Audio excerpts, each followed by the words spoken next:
Dalawang katao patay at dalawa rin ang sugatan sa magkahiwalay na aksidente sa Quezon at Batangas.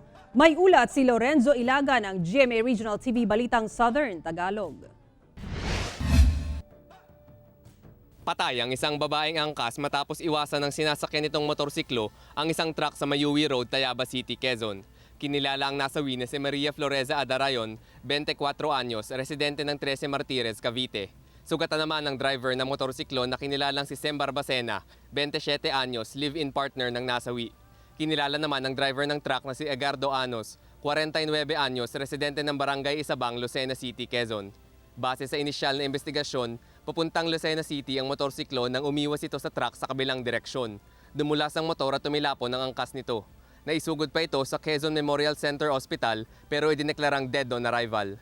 Kasalukuyang nasa kustodiya ng Tayaba City PNP ang driver ng truck habang nagpapagaling naman ang driver ng motorsiklo sa ospital. Patuloy ang investigasyon ng pulisya sa insidente. Patay rin ang isang babaeng angkas habang sugatan naman ang kanyang mister na driver at anak na kasamang angkas matapos mabangga ang sinasakyan nilang motorsiklo ng isang kotse sa bahagi ng National Highway sa Barangay Tuyon-Tuyon, Tuwi, Batangas. Kinilala ng otoridad ang nasawing babae na si Elsa Mendoza, 41 anyos, at ang mga sugatan na sina Ireneo Mendoza, 44 anyos, asawa ng nasawi, at anak na 10 taong gulang, mga residente ng Barangay Mataywanak sa bayan ng Tuwi. Kinilala naman ang driver ng kotse na si Leo Ryan Vergel, 43 anyos, residente ng Barangay Palingkaro.